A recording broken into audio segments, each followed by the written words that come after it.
Vogel, auriez-vous la gentillesse de vous présenter? Juriste et universitaire. Je suis ancien président d'Assas, ancien président de la conférence des présidents d'université.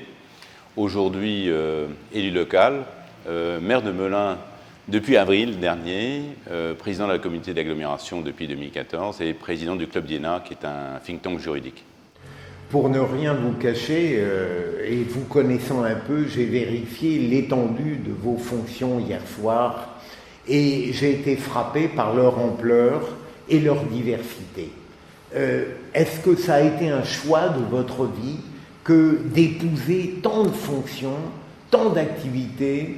Est-ce que vous êtes profondément un homme qui ne peut pas s'abstenir d'agir? La vie est faite de choix et de hasard, comme pour tout le monde. Quand je me suis inscrit à la faculté de droit, je ne savais pas ce que c'était, donc j'aurais très bien pu finir autrement.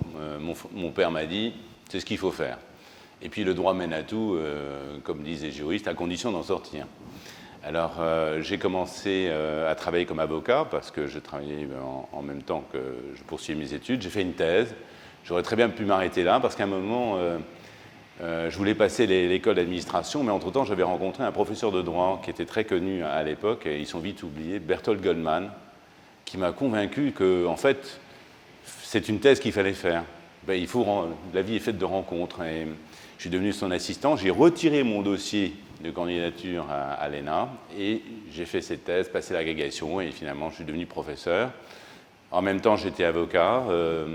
J'ai travaillé avec mon frère, ça c'est un autre. J'avais un frère, donc on a pensé qu'il valait mieux qu'on travaille ensemble, et ça a été une des richesses de ma vie aussi, ça. Ensuite, le hasard a voulu que je me présente à des élections internes. Je ne savais pas très bien ce que je faisais. Je me rappellerai toujours, quand j'ai proposé ma candidature à la présidence d'Assas, beaucoup croyaient que c'était pour poser une question aux candidats qui se présentaient. Donc vous voyez, et après. Et normalement, le président d'Assas ne devient pas président de la conférence des présidents d'université, mais moi, ça m'a vraiment intéressé. J'ai trouvé rencontrer mes collègues avant le président de mon université n'y allait jamais à cette conférence. J'ai trouvé que c'est là que ça se passait, que l'idée d'université dépasse les frontières des disciplines, dépasse les frontières politiques. Il y a une idée d'université en France, et c'était le grand moment de l'autonomie des universités. Donc j'ai participé à ce mouvement. Donc vous voyez, tout ça s'est fait un peu tout seul. Et quand mes fonctions ont cessé, je me suis dit, il faut faire quelque chose. Alors je suis allé voir le président à l'époque de l'UMP, Jean-François Copé. J'ai dit, il faut faire un think tank juridique, parce que ça manque, il n'y a pas de pensée à droite, il y a Terra Nova qui est partout, et en face, on ne trouve pas grand-chose. Et il m'a dit, oui, mais pour convaincre les politiques, il faut soi-même avoir tâté du terrain. Sinon, vous serez toujours considéré comme un professeur d'un bus. Et il m'a demandé où. J'ai dit, où, si vous me le demandiez maintenant. J'ai dit, peut-être Melun, parce que nous, on a 2000 étudiants à Melun, et j'avais un très, très bon rapport avec le maire de Melun, parce qu'il fallait qu'on défende cette université contre l'administration. Parce que, en fait, dans toutes les villes nouvelles, les universités qui ont été créées étaient rattachées à des universités mères parisiennes. Et ce qu'ont fait tous les maires de ces villes nouvelles, c'est que très vite, ils les ont détachés pour que chaque ville ait sa propre université, sauf Melun, qui a considéré qu'il valait mieux rester rattaché à Assas. Mais ça ne correspondait pas à la carte des académies. Donc ça a été un combat infernal, et pendant 6 ans, avec le maire de Melun, on s'était battu pour que, justement, l'université de Melun demeure rattachée à Assas et ne devienne pas autonome. Parce qu'il vaut mieux avoir un diplôme d'Assas, parce qu'on termine à Paris, parce qu'au début, les étudiants étaient protégés dans des petits groupes, et après, ils pouvaient faire leurs preuves à Paris. D'ailleurs, ils réussissent mieux en moyenne que les Parisiens, parce qu'ils en veulent. Et donc, je l'avais connu comme ça, je suis tombé sur un homme, vous savez, en politique, les hommes politiques, c'est pas toujours... tout le monde me disait, il ne voudra jamais te céder sa place, etc.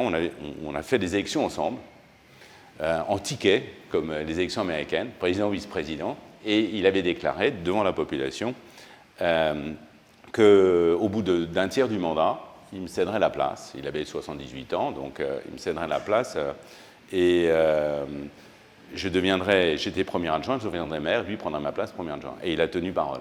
Et oui, donc dans la vie, Il faut du hasard, il faut bien sûr de la volonté, il faut aussi rencontrer des personnes avec lesquelles vous avez un contact différent et sur lesquelles vous pouvez compter. Le noyau fondamental de votre activité professionnelle, c'est donc, si je comprends bien, le cabinet d'avocat. Le double bonheur de travailler avec votre frère et, je le crois, d'épouser une matière que vous possédez à la perfection, le droit de la concurrence. Pourquoi ce droit? Alors, d'abord, moi j'ai toujours pratiqué le droit et enseigné le droit. Et je me suis toujours arrangé pour le faire dans le même domaine. C'est-à-dire que j'ai lancé mon cabinet en droit de la concurrence parce que j'avais fait une thèse en droit de la concurrence. Et après, pendant toute ma vie, je n'ai pas ajouté de vie, parce que tout le monde se dit, comment fait-il? Non, c'est la même chose. C'est-à-dire qu'avec mes étudiants, ce qui est fantastique, je testais des arguments qu'après, je présentais au juge, et je pouvais dire à mes étudiants comment ça se passait vraiment, et pas simplement de loin.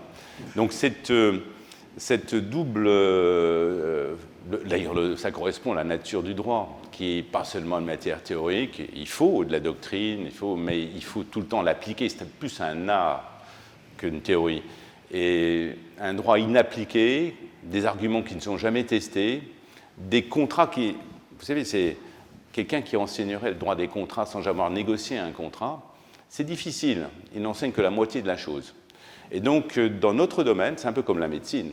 Dans notre domaine, le fait de pratiquer et le fait d'enseigner, ça marche bien ensemble.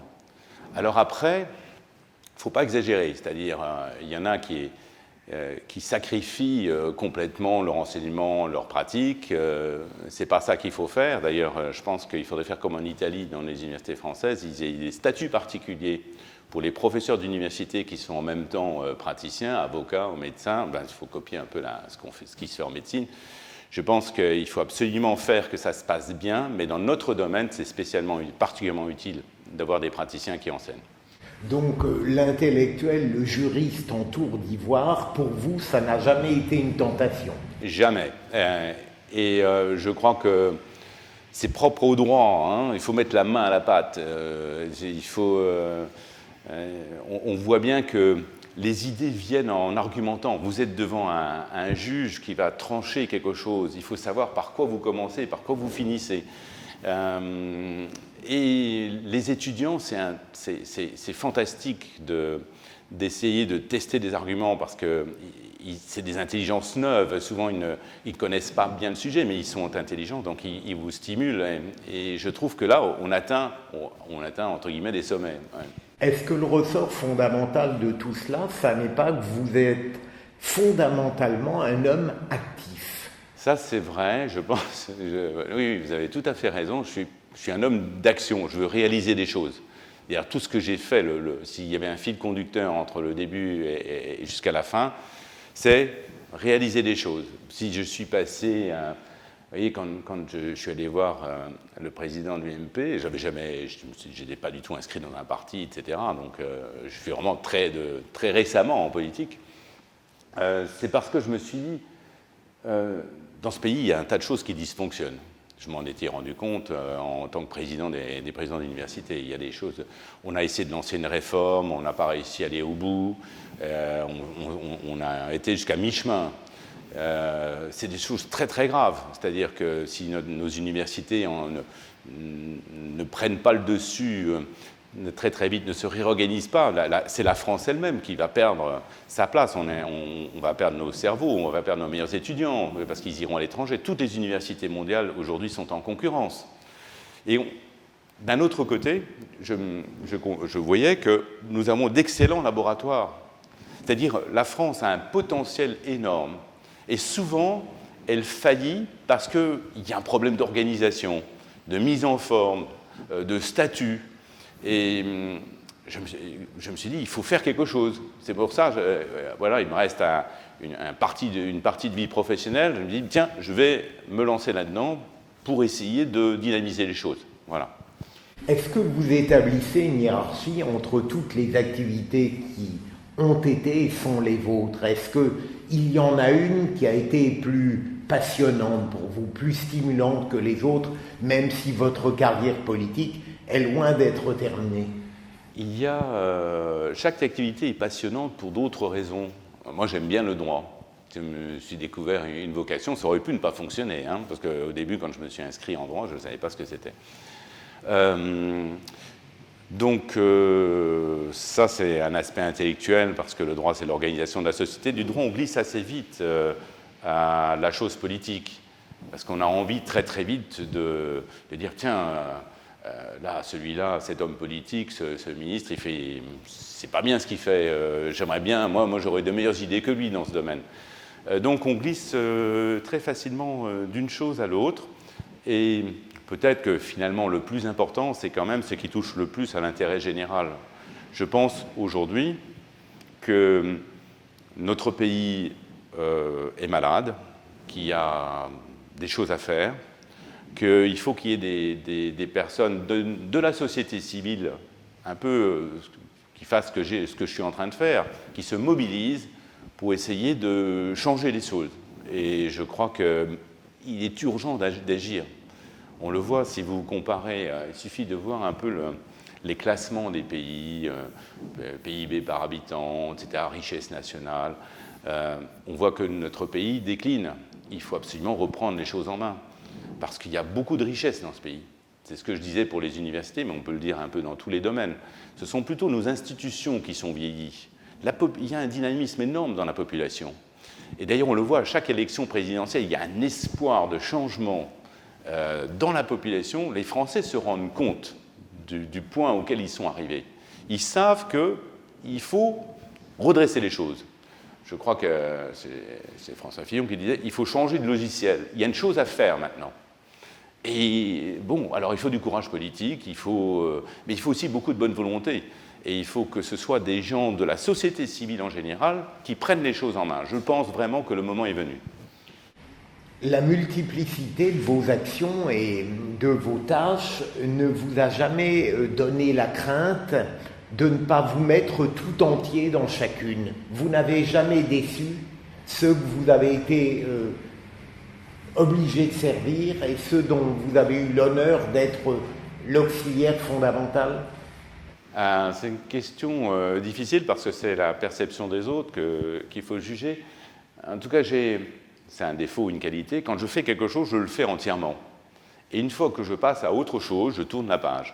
Je pense que, par exemple, en ce moment, je consacre toute mon énergie à cette vie d'homme politique local, de maire de Melun et de président d'agglomération, parce que je pense que c'est ce qu'il faut faire, c'est là qu'il faut faire ses preuves. Il ne faut pas décevoir la population, parce qu'ils attendent beaucoup. Ce que je disais, pour les Français en général, c'est exactement la même chose pour les Melunais et les habitants de l'agglomération de Melun-Val-de-Seine. En fait, Melun, c'est un peu un résumé de la France. On a tous les problèmes du pays, on les a là, mais en réel. Et le maire est quand même celui qui peut régler les problèmes. Enfin, c'est celui il est aux premières loges. Parfois, il ne peut rien faire. En tout cas, la population attend beaucoup de son maire. Et il a des moyens d'action directs dans la limite des pouvoirs d'un maire, mais il n'est pas dans le vague, il n'est pas loin, il n'est pas dans une chambre dont on ne sait pas très bien ce qui décide. Donc, à la fois, la population attend beaucoup et il peut agir rapidement. Et je crois que si les Français pensent tellement qu'un des hommes politiques dans lequel ils croient encore, c'est le maire, il y a des raisons. Au fond, il y a le bonheur d'être maire, il y a l'honneur d'être maire. Est-ce que vous diriez la difficulté extrême d'être maire? Alors, les deux premiers sont très importants parce qu'ils permettent de supporter le troisième. C'est vrai qu'il y a le bonheur d'être maire. Je vous raconte une scène, vous savez, en ce moment, c'est la période des vœux. Donc, il y avait les vœux de Melun. Il y a une dame qui est venue me voir. Elle avait une coupe de champagne, moi j'avais un verre, un gobelet en plastique, elle m'a dit « Je veux trinquer avec vous, monsieur le maire ». Elle m'a versé un peu de champagne dans mon verre pour qu'on trinque ensemble. Vous voyez ça? Ça, c'est touchant. Et ça veut dire qu'elle attend beaucoup de son maire et qu'elle veut que le maire soit proche d'elle. Et le maire, dans ce cas-là, il se dit il faut vraiment que je fasse quelque chose. Et donc, tout le temps, ce que je me dis, c'est qu'il faut que je sois à la hauteur des attentes de mes concitoyens. Et alors là, ça vous donne des ailes aussi, ça. Parfois un sentiment d'impuissance. Bien sûr. Jamais. Ah là là, bien sûr. Vous voyez, un des problèmes essentiels aujourd'hui dans nos villes, c'est la sécurité. Alors, la sécurité, normalement, c'est d'abord à l'État de l'assurer. Hein, la police nationale, la gendarmerie nationale, on voit bien que c'est l'État qui est aux premières loges. Le problème, c'est que la police, nous, on est en zone police, donc la police, elle est débordée. Donc, elle ne vient plus suffisamment sur le terrain. La population est là. Que fait le maire ? Le maire, c'est ce que je suis en train de faire, il est en train de créer une vraie police municipale, un vrai substitut. Avant la police municipale, c'était une sorte de police de proximité, mais là, ça ne suffit plus. Il faut absolument, pour que les gens se sentent de nouveau bien dans les quartiers de Melun, dans certains quartiers où il y a vraiment des problèmes de sécurité, il faut absolument que le maire fasse des efforts pour rassurer, sécuriser, mettre fin aux actes d'incivisme et donc investisse dans quelque chose, dans une chose dans laquelle il n'investissait pas auparavant. Et le maire, finalement, je crois que c'est celui qui mesure le mieux la température, l'ambiance, l'état d'esprit de la population. Et je crois que c'est une excellente expérience pour savoir ce qu'attend le pays en général. Il faut avoir été sur le terrain, je pense, pour véritablement sentir ce que les personnes ressentent. Et un vrai politique, c'est quelqu'un qui d'abord sent ce que ses administrés veulent et après, bien sûr, essaie de le réaliser, de répondre à cette attente. Sentez-vous déjà des premiers résultats positifs à Melun ? Et ça fait plaisir. La réponse est oui. Moi, je suis maire depuis avril. Alors, parce que souvent on se dit, il n'y a rien à faire, on est tellement impuissant, tout ça. Mais non, pas du tout. Donc il faut garder de l'espoir. J'ai pris des arrêtés pendant l'été pour que l'été soit plus calme. C'est qu'en été, souvent, il y a une montée, comme les gens sont désœuvrés, notamment les jeunes qui n'ont pas de travail. C'est un grand problème, un des problèmes essentiels, c'est le développement économique. S'il n'y a pas de croissance, évidemment, beaucoup de gens sont là à ne rien faire et après, ils peuvent être tentés de faire des bêtises. Alors j'ai pris des arrêtés contre l'ivresse sur la voie publique, sur le fait par exemple que les mineurs de moins de 12 ans, on les ramène, si on les voit traîner tout seuls après une certaine heure, la police les ramène chez leurs parents, des choses comme ça. Et on a eu un été contre les quads qui passent en faisant du bruit, en réveillant les gens. On a eu un été plus calme que d'habitude. Donc, rien n'est impossible. Et ce que je dis là, c'est tout bête. Hein. Autre exemple, j'ai créé une brigade verte. Pourquoi ? Parce que beaucoup de gens, aujourd'hui, au lieu de mettre les déchets dans les poubelles, déposent à côté. Et alors, vous voyez ce que ça donne dans le cœur de ville. La brigade verte a commencé par prévenir les personnes, les contrevenants, qu'on allait verbaliser. Dans un deuxième temps, elle a verbalisé. Eh bien, il y a beaucoup moins de déchets dans la ville, les comportements sont en train de changer, donc tout est possible. Bien sûr, il faut de la volonté et il faut du temps.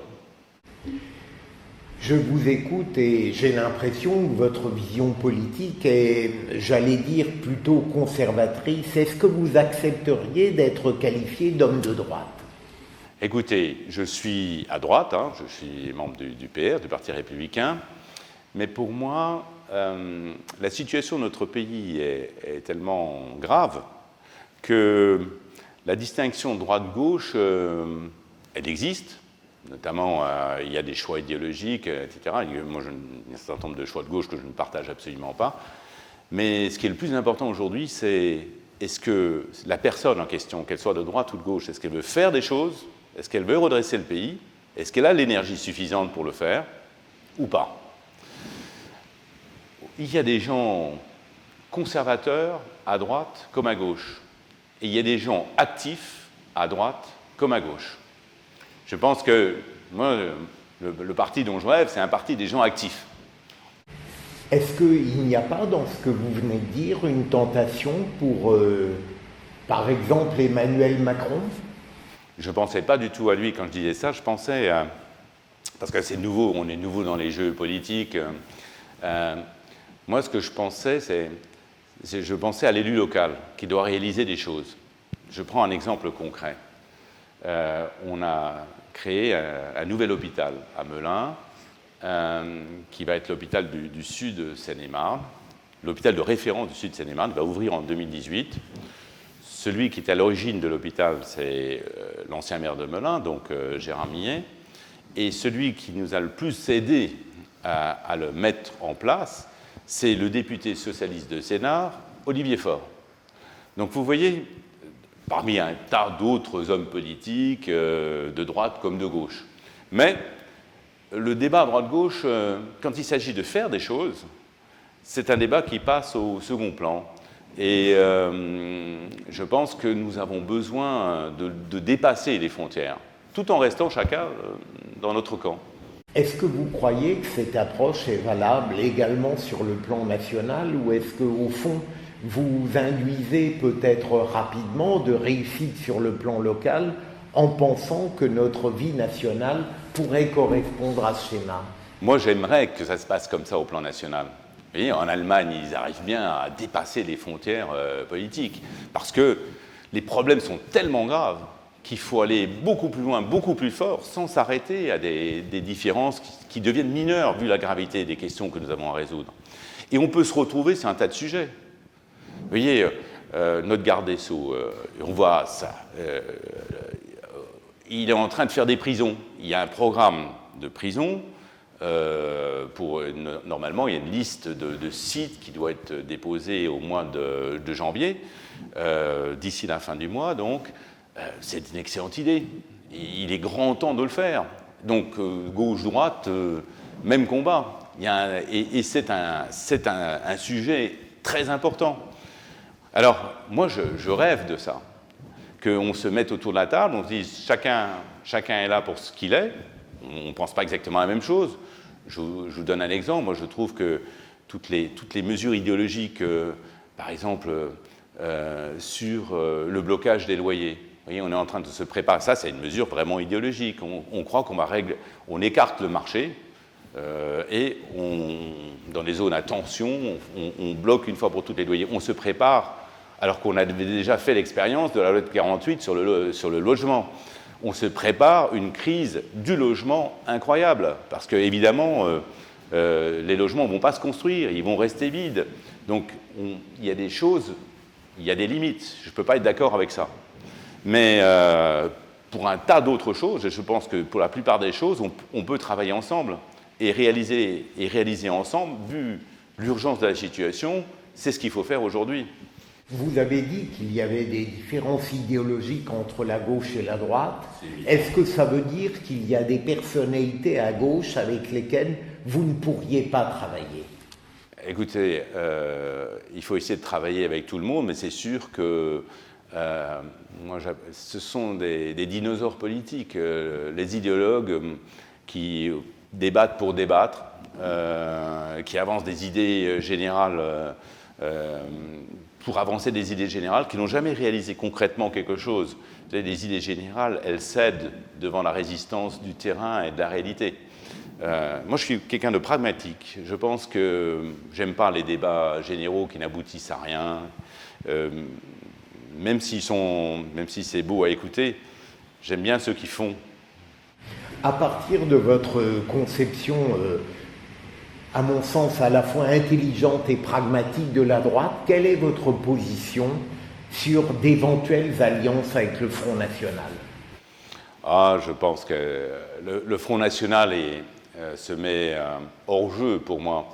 Indépendamment, je n'entre même pas dans la discussion de ce programme absolument incroyable, sortir de l'Europe, c'est complètement irréaliste. Je crois que le Front National, ce n'est pas tellement un vote en faveur du Front National, c'est beaucoup plus un vote d'insatisfaction des Français à l'égard de leur classe politique en général, gauche comme droite. Les Français ne se reconnaissent pas dans les personnes qui les représentent, plus assez, n'y croient plus, ils pensent que nos institutions dysfonctionnent. Ils pensent que les hommes politiques ne font pas assez, et je crois que ça tient peut-être à la composition du monde politique. Le monde politique est un monde assez fermé. Moi, je m'en rends compte puisque je le découvre. C'est pas simple pour quelqu'un de la société civile de pénétrer le monde politique. C'est pas simple pour quelqu'un, par exemple, qui a une profession, de faire de la politique. Si bien que c'est un monde assez cloisonné, plus assez ouvert sur la société. On a de moins en moins de gens, il y a de plus en plus de politiciens professionnels, pratiquement, qui n'ont pas d'expérience de la vie concrète, alors que la politique, normalement, c'est ce qu'on fait une fois qu'on a fait autre chose dans la société. On ne commence pas à 18 ans et on finit à 70 ans sans avoir jamais touché à rien, sans savoir comment ça fonctionne. Et donc, je crois qu'il y a une sorte d'insatisfaction de la population à l'égard de la classe politique et un besoin de renouvellement. Il y a aussi un phénomène que je constate. On peut être un très bon politique au sens gagner les élections, parce qu'on sait y faire. Et après, il n'est pas évident que ce même homme, mais c'est le défaut de la démocratie, le mérite de la démocratie, que ce même homme gérera bien le pays. Ce sont des qualités assez différentes. C'est très rare de trouver un ensemble où vous avez à la fois quelqu'un qui est capable de convaincre la population, qui a un charisme suffisant pour passer cette barrière de corail, voilà, parce qu'il faut passer, et qui après a la solidité, le courage nécessaire pour réformer. Donc les deux choses se trouvent rarement. Moi je pense que le général avait de ça. Voilà. À un moment, il faut à la fois que les gens aient confiance en vous, et c'est pas évident à réaliser, et il faut après faire les choses. Le procès que les citoyens font en général à la classe politique, vous l'estimez injuste ou assez pertinent? Écoutez, il est injuste parfois au cas par cas, conjoncturellement. Ils se disent les hommes politiques s'en mettent plein la poche ou ils ne sont pas honnêtes. Bien sûr, et comme dans toutes les professions, il y a des gens qui dévient de la ligne droite, mais en général, je crois que le problème, c'est pas celui-là. Le problème, c'est que il faut absolument que les hommes politiques aient le courage de prendre des risques. Aujourd'hui, notre société a besoin de réformes profondes. Vous imaginez que... Et la population les attend. Regardez les dernières, les primaires dont on sort, nos concitoyens attendent des réformes profondes. Mais les réformes profondes, ça implique beaucoup de courage politique, parce que plus vous changez... Le changement est difficile à accepter, même pour celui qui a envie de changement. Parce que le changement, c'est toujours pour les autres.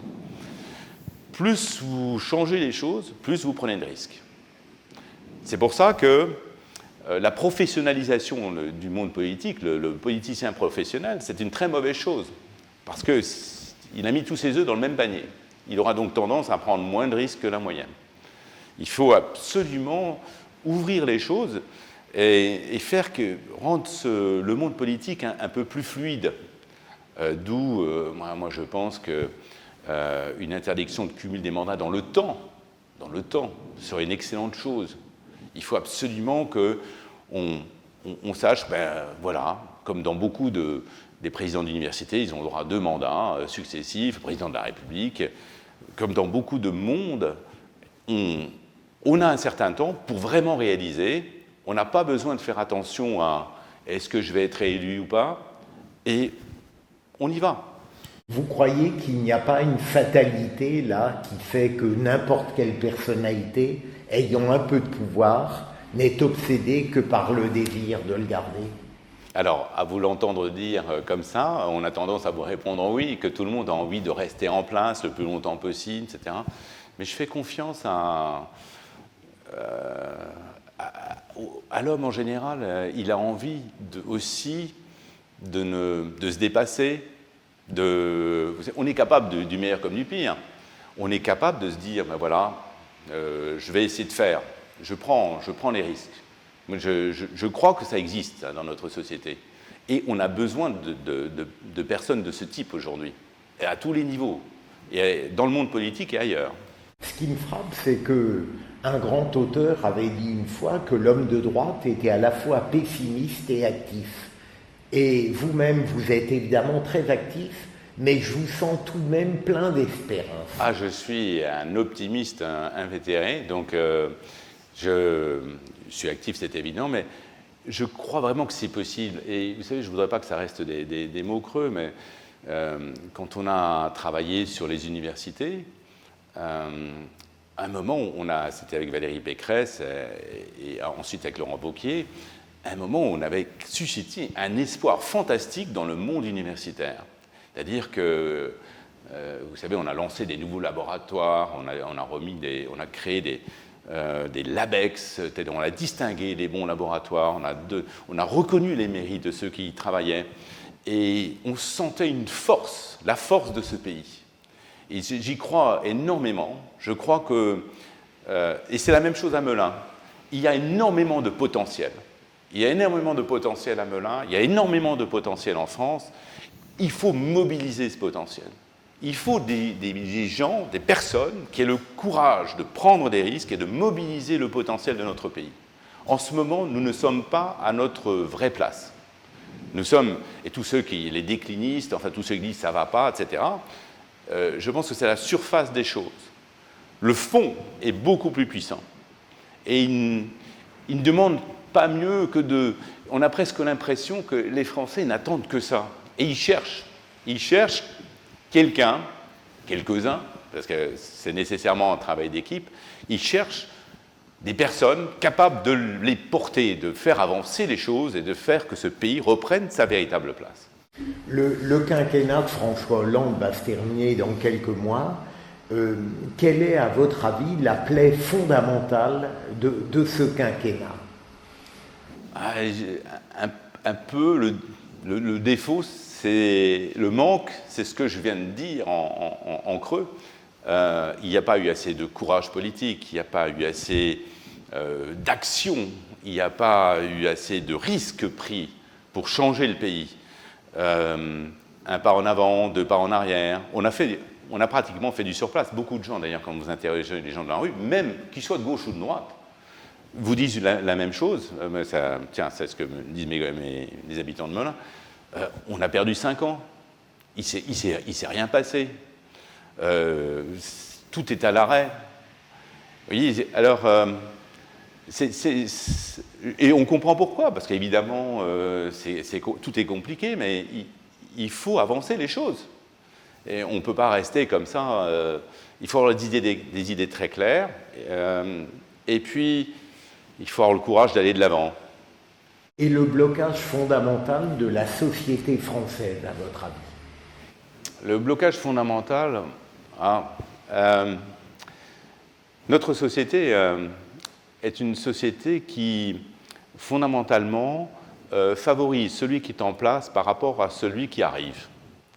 On a une structure, on a toujours tendance à stabiliser les choses dans tous les domaines. Et on a une société très institutionnelle. C'est-à-dire que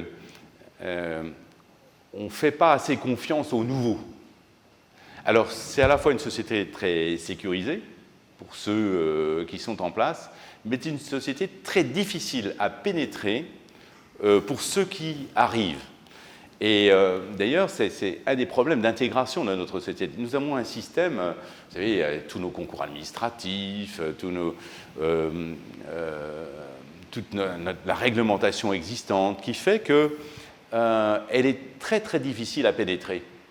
Je dirais le contre-exemple, c'est la société américaine, où c'est très fluide. Alors vous avez des avantages et des inconvénients des deux choses. Aux États-Unis, on réussit plus vite, c'est beaucoup plus fluide. Évidemment, c'est une société où les risques sont plus grands, trop même. Chez nous, moins de risques, mais une difficulté de progression dans tous les domaines. C'est vrai pour les entreprises, c'est vrai dans la vie politique. On voit que vous disent les gens, on voit toujours les mêmes. Les nouveaux venus ont du mal à avancer. Vous voudriez une synthèse de ces deux sociétés, si je comprends. Je pense que la nôtre, au point où elle est arrivée, elle mériterait plus de dynamisme, plus de fluidité. Je crois qu'on a fait trop dans le sens de la stabilisation. Pour plein de bonnes raisons, hein, il y a toujours une justification à quelque chose, mais je pense qu'il faut donner plus leur chance aux nouveaux arrivants, quoi, hein. J'ai cru comprendre que vous étiez plutôt partisan, lors de la primaire de la droite et du centre, d'Alain Juppé, qui a été battu très largement par François Fillon. Vous avez de l'espoir dans la future action de François Fillon s'il devient notre président de la République?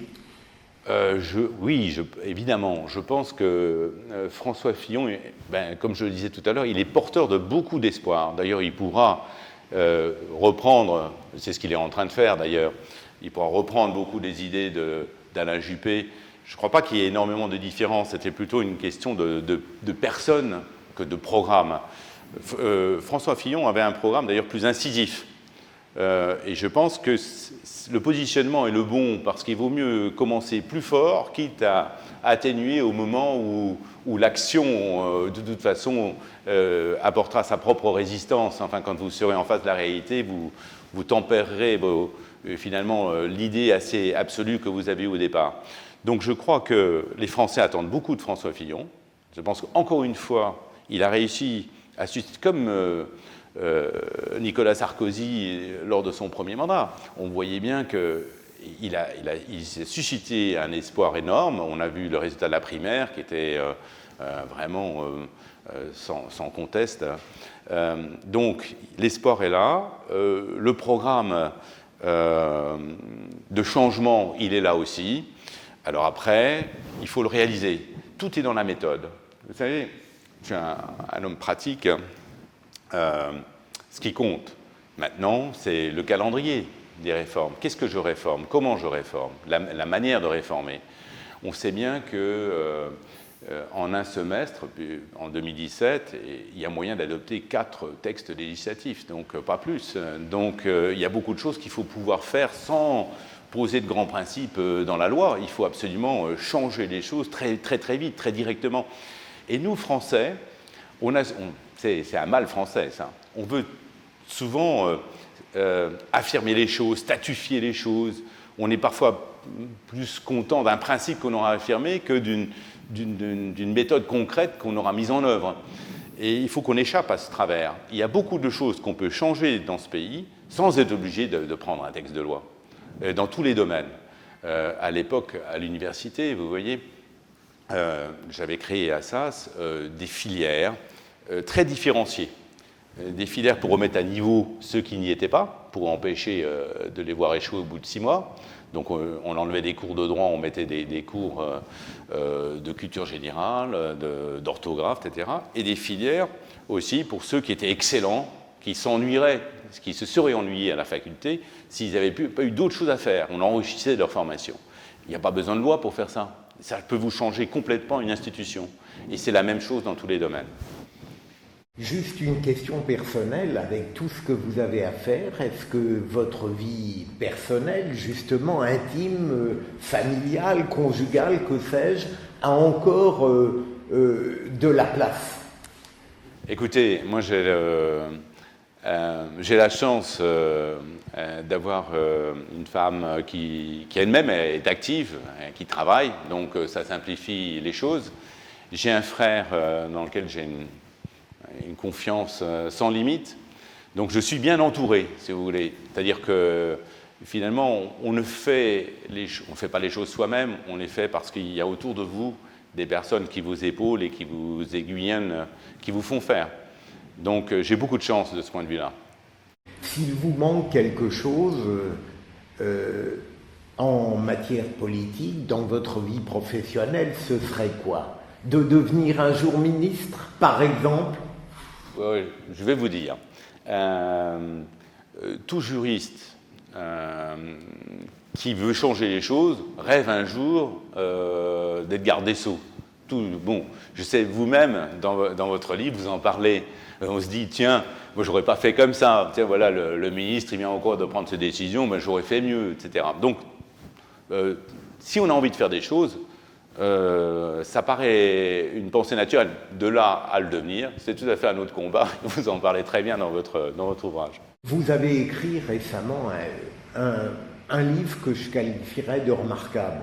Je l'ai lu d'abord, contrairement à la plupart des critiques littéraires, et il est évident que vous êtes passionné par la justice, le droit et le judiciaire, qui est finalement du droit opératoire. Ça veut dire que vous imaginez qu'être garde des Sceaux est une ambition extraordinaire quand on a la chance de l'être? Oui, alors c'est... Justice année zéro, c'est bien ça. C'est justice année zéro parce qu'il faut reconstruire notre justice. C'est vrai que le poste de garde des Sceaux, souvent, il n'est pas considéré comme étant central dans un gouvernement. Hein. Moi, je pense que ça fait partie de l'ensemble. Il y a une double réforme à mener pour la justice. Quand on interroge nos concitoyens, qu'est-ce qu'ils disent? Il y en a 3/4 d'entre eux qui disent que la justice ne fonctionne pas bien. Ça, c'est très clair. Alors là, c'est toute une série de réformes, de petites réformes, mais très importantes en pratique. Il faut faire que ça marche mieux. Donc, et on n'a pas besoin de loi pour le faire. À côté de ça, il y a aussi toute une partie de nos concitoyens, 50%, qui n'ont plus confiance dans leur justice. Ça, c'est autre chose. Ça, c'est beaucoup plus grave. Ça veut dire que pour eux, la justice ne joue pas son rôle. Et ce que je crois, c'est ce que j'essaie de dire dans le livre, c'est que notre justice, contrairement à ce qu'on en pense, nous, en général, c'est quelque chose de fondamental. Pour des raisons historiques, on a toujours mis la justice un peu de côté. Nous sommes un pays d'administration, pas un pays de justice. Or, notre société aujourd'hui est tellement éclatée, tellement coupée en morceaux, cloisonnée, qu'il me semble que le juge est le personnage qui, comme dans beaucoup d'autres pays, peut réunir autour de lui, à condition, bien sûr, d'inspirer confiance. Je crois que le moment est venu, là, de changer notre juge, l'image qu'on en a, la conception qu'on en a. Et ça passe par un vrai changement. Simplement un exemple. Vous savez, la Cour suprême américaine, elle rend 100 décisions par an. Mais ces 100 décisions formatent la société américaine en général. Elles sont fondamentales. Elles font des pages et des pages, et on s'explique, il y a un vrai débat. Moi, je crois qu'un des moteurs de la société, de notre société occidentale, c'est le débat. Et il n'y a pas de plus beau débat que le débat judiciaire. Le principe du contradictoire, c'est l'essence même de la justice. Et nous avons besoin de ça aujourd'hui. On ne peut plus, l'argument d'autorité est complètement dépassé dans des sociétés complexes telles que les nôtres. Je pense que la justice, c'est l'avenir de l'administration, si vous voulez. Eh bien, la Cour de cassation française, elle rend 100 000 décisions par an. Il faut absolument changer complètement le braquet. Il faut que le juge devienne quelqu'un de très important, pas quelqu'un qui règle tous les problèmes de la société, tous les détails de la société. Il faut qu'il pose les principes sur lesquels, le ciment sur lequel nous allons reconstruire notre société française.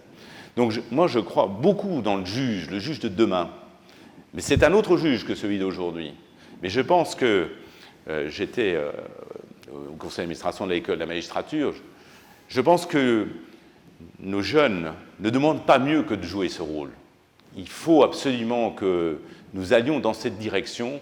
Et pour moi, la justice, ce n'est pas seulement une question, il faut la faire fonctionner mieux, c'est évident, et je propose un tas de choses pour que ça fonctionne mieux, mais il faut surtout qu'on s'en serve beaucoup plus pour reconstruire notre société. Ma dernière question, malheureusement, il y a 3 qualités auxquelles je pense quand je vous écoute. C'est évidemment l'intelligence, la volonté, l'habileté. Et puis j'ai envie d'en rajouter une 4e en vous demandant si ça n'est pas celle qui est la plus fondamentale, l'enthousiasme. Oui, je suis mauvais juge, se juger soi-même, là vous posez... Heureusement que c'est la question de la fin. Oui, je suis quelqu'un d'enthousiaste. Je crois vraiment je suis sincère, si vous voulez, parce que j'ai absolument rien à perdre. Je ne suis pas en train d'essayer de jouer à un jeu social. Je suis en train de me dire qu'il faut que, dans les quelques années qui me restent, que j'essaye de faire le mieux possible à l'endroit où je suis. Et je sens qu'il y a des choses à faire. Et ce qui me porte, c'est, vous savez, quand vous rencontrez, quand vous êtes proche de votre population, c'est ce qu'est un maire, hein, et vous sentez qu'il y a de tels espoirs. Franchement, vous avez envie de vous dire, mais là, il faut y aller. Et c'était la même chose quand j'étais à l'université. Les étudiants, ils attendent tellement de leurs professeurs. Vous voyez, comment ne pas être enthousiaste quand on se sent porté? On n'est pas enthousiaste soi-même, tout seul.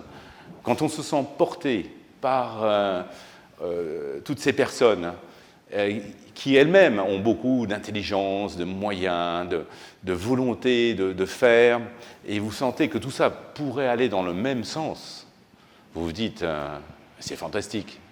Je vous remercie pour ce bain d'énergie. Merci à vous. Merci.